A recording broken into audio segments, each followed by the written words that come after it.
Ladies and gentlemen, welcome back. I serve to you your number one female-hosted podcast in the world. I've had so many dates where I had great first date kisses and I was like, oh my God, I'm never calling you, but oh, who doesn't love a makeout? Makeouts are so fun, okay? And so kiss them the first date, fucking sleep with them the first night. If you have some fucking friends that are prudes that are like, you should never kiss on the first date. You're gonna give them the wrong impression and they're just gonna think you're a whore. Okay, maybe for you, Cassandra, but I'm about to let him in my back door on night. Shit, I thought I was just a slut for doing anal on all those first dates. Thank God I got this validation here.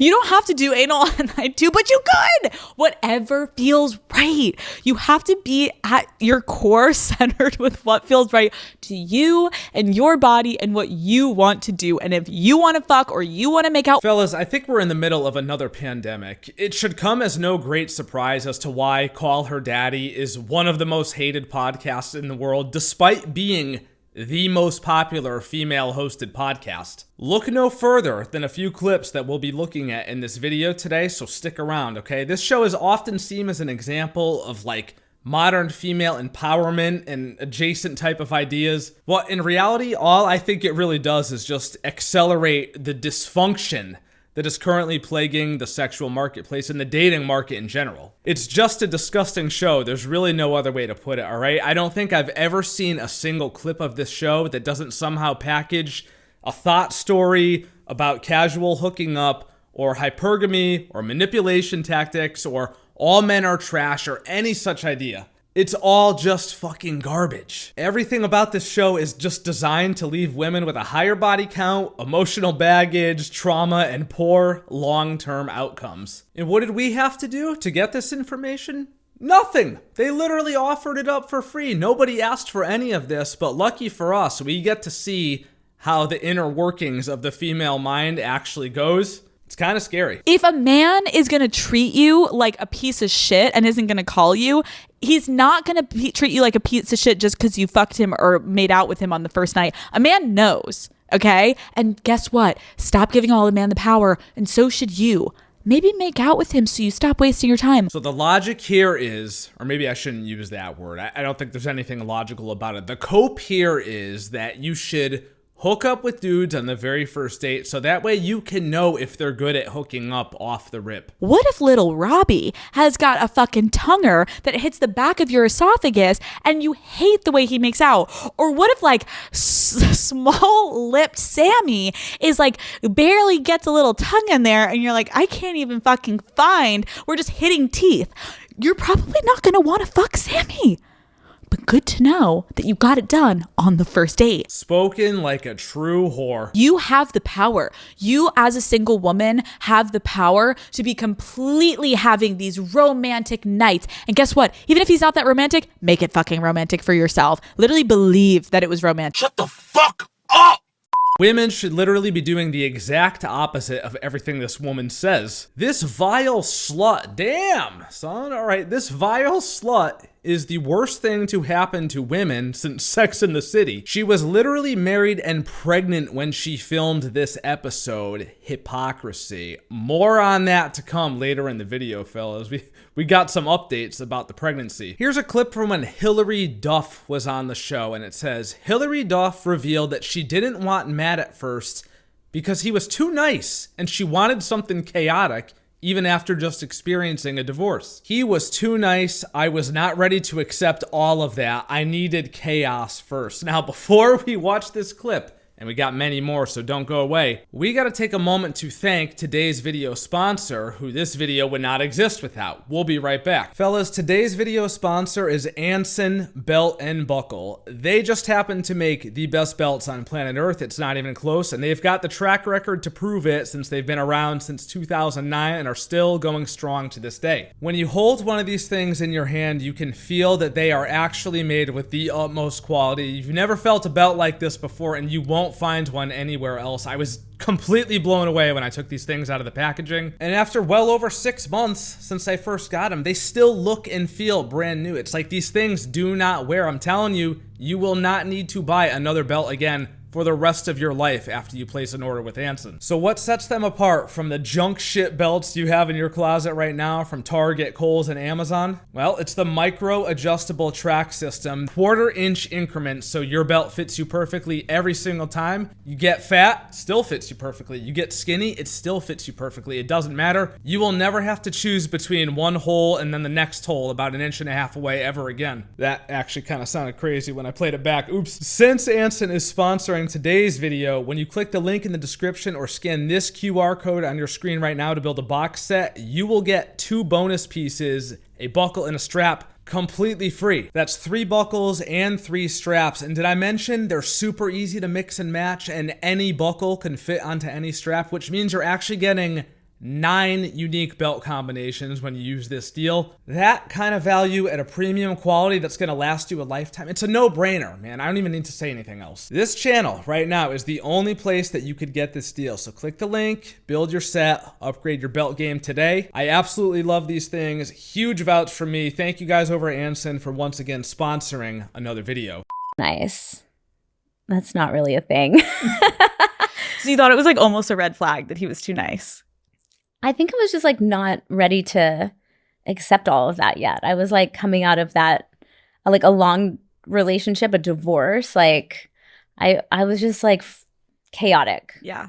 I think I needed some chaos first. Yes. Meeting a nice guy that's actually going to treat you well. You're like, wait, can you pause for 2 seconds? Yeah. Let me get I'll my be shit back. together and I'll come back. Yeah, totally. Okay, wait. As a millennial man, this is tough to hear. Even Hillary Duff has fucking brain rot. Damn, man. They're all like this? Really? Every last one of them? They are. I think so. I think the modern woman is very, very susceptible to groupthink and to falling into viewing the world this way. It's fucked up. You would think that someone who's a celebrity and who's been rich for most of their life and all of their adult life and everything, and who's put together and well respected and well known around the world would have a more functional brain.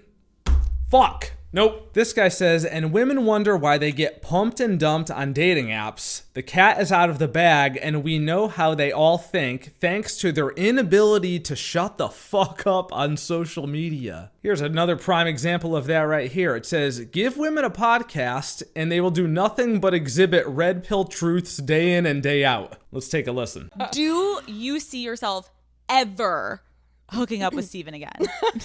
No, I went to dinner with him almost 2 years ago and we kissed, which was fun. I mean, we had a couple drinks and it was just fun, you know? Right. And then I was actually dating someone at the time. You know, I'm just making up for lost time.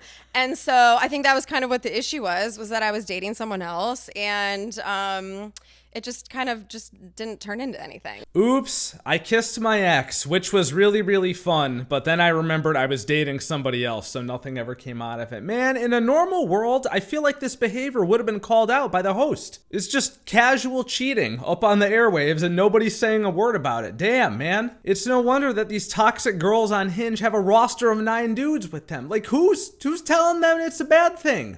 Nobody. But it was just fun, you know? Yeah, it was just fun, you know? Anyway, here's Alex Cooper once again telling us how much of a little whore she is.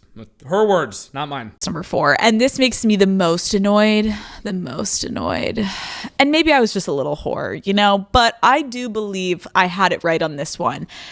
When people on TikTok are saying, no kissing on a first date. No, I completely disagree with you. How about this? Also, no kissing on a first date. Well, sometimes I fucked them on the first date. How about that one, TikTok? How about I let him eat me out on the first date and I married him? No. Loud, proud, and not a single ounce of class anywhere to be found. This is about to be somebody's mom, too, by the way. Some kid out there in 10 years is going to be getting roasted for clips like this. The first kiss at the end of the date is seriously what they write movies about and songs and books, okay? And what I dream about, because it's one of the most exciting romantic human experiences that you can possibly have. You do not need to be denying yourself pleasure to prove some arbitrary point to be like, did you kiss him? And you're like, they're like, good girl. Get your fucking lips in there. Both, if you want. Who could be responsible for promoting such garbage to the general public? I feel like somebody actually needs to be charged for promoting this crap. Now, let's listen to a story about how she met her husband, who she is now still married to, for now. I've told the story many times. I'll make it quick. Matt and I went in there not knowing who this man is. I'm like, oh, this Hollywood man, movie producer, what's he going to be about? Slowly fell in love first night. I was like, oh my God, I want to fuck this man. Unfortunately, my sister was staying with me in the same hotel room. So like, I probably would have let him upstairs into my legs, but like I didn't because my sister was up there. But I came across like I wasn't willing to give it up on the first date. Whatever. And I walk down the long alley and I see him under the little light in the back, and he grabs my face and he pushes me up against the wall in the back of the parking lot, and he starts making out with my face, and I came in my pants. He grabs me by the back of my neck, puts his hands on my hips, puts his tongue down my throat, puts me in his car, and is like, where to next? Yeah, fuck me. Like that. The craziest thing about this clip that we just watched is that it's described in such a raunchier way than I hear dudes talk, right? I'm a dude, okay? I've grown up, I've been a teenager, I've been a dude in my 20s, I've heard it all, man, all right? I went through the whole phase of it. I ain't never heard dudes talking like this, with this level of graphic detail. I came in my pants. Like, can you imagine going on a podcast and telling other people that the night you met your wife, you came in your pants? Come on, bro. Ew. This guy says, raising a daughter in this generation is about to be the biggest mental test for any father, I swear. Imagine being her husband and all she talks about is the dudes she sucked and fucked on her podcast. Yeah, I wouldn't be a fan of that. Which is probably why, after all this shit's been floating around for years, we see that Alex Cooper and Matt Kaplan are sleeping in separate rooms as marriage, quote, tension brews. I'd be having a little more than tension going on if I had to hear my wife talking about all the fucking dudes she fucked before me on a routine basis every single day. And apparently the dude is involved with the business too. Look, I'm sure the money's great. It's just a super popular podcast. Blah, blah, I get it. But your wife sitting on other dudes' dicks for years on end before meeting you over and over every day, this is all you hear about? I wouldn't be able to take that. This dude's a lot stronger than me so far. I love a guy who like gives me no attention. I love it. Like if you text me or call me too much, like I will never speak to you again. I love a guy. I love it. I love how like 5 I love it.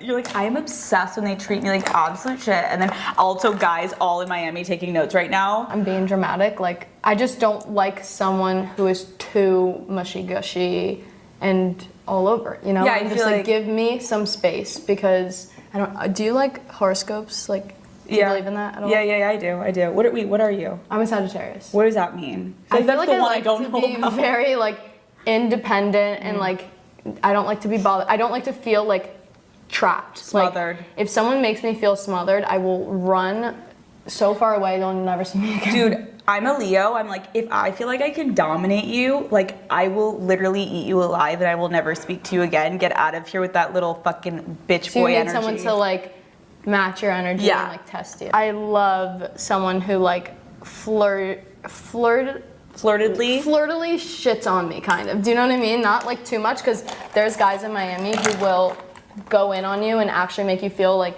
the biggest piece of crap in your life. Right, and you're like, that's that's their not way of flirting.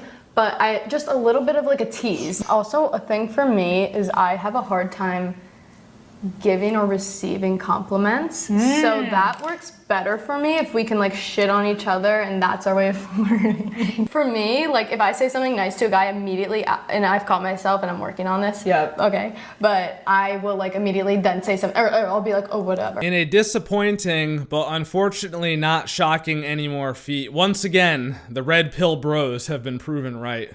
Oops. Now, Alex Cooper announces that she is pregnant and expecting her first baby with Matt Kaplan. So, this seems kind of hypocritical, don't you think, fellas? This guy hits it right on the head. He said, the same Alex Cooper who's built a career on telling women to stay single, abort their babies, and embrace their inner hoe, is celebrating her new pregnancy with her husband. You can't make this shit up. It's almost like there's a secret plot or a scheme of some sort happening behind the scenes. Someone's got to be responsible, right? She's out here telling all these women to go be a hoe, be a hoe. Meanwhile, she's living what seems to be a pretty traditional life at this point in the game, right? How old is she? Let's see, Alex Cooper age. She is 31 years old. Even she realized it was probably time to settle down, right? The wall is coming, as they like to say. Yeah, we'll see how this turns out. I don't think it's going to last very long, unfortunately, you know? And I'm not rooting on the downfall. I hate to see a family break up. There's going to be an innocent kid involved. But let's face it, man.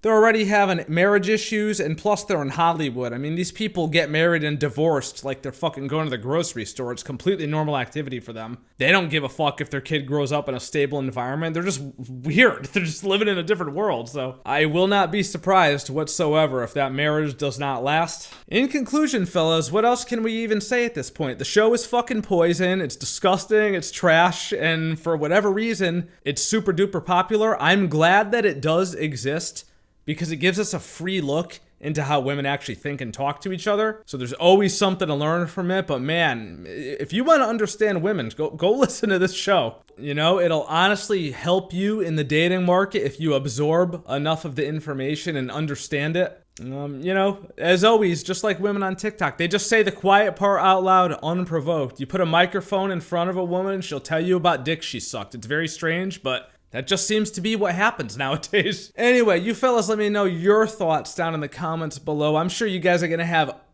so much to say about all this shit, and I look forward to your responses as always. If you guys enjoyed the video or were absolutely horrified by it, then do not forget to leave a thumbs up and subscribe for more awesome, amazing videos just like this. Turn on your goddamn motherfucking notifications so that you could be a part of the buzz every single time a new video goes live. Special thank you to my channel members as always. You guys are the true MVPs, and I could not be doing this without you. Check out Defy merch down below. Follow me on Twitter, Twitch, and my second channel. Links to everything is in the description. And don't forget to check out today's video sponsor, Anson Belts and Buckles. Wow, I can't even talk. Anson Belt and Buckles in description, pin comment down below. And I will see you dudes in the next video. Love you, bye. Fucking stay safe, fellas. For real. Yo, Alexander, just use your microphone, bro. No way, that's really you? Yo, It's me. dyfo, you're fired, What up, bro. dude? What up? You shit Didn't on we me. play, like when I... You shit Yeah, I on thought me. you'd be like as good as Birdman or something. No, but- dude, I'm fucking ass, dog. It's all good though. GG's. You're alright. Who the fuck else would it be? Who is gonna impersonate me on this game? I'm surprised, honey.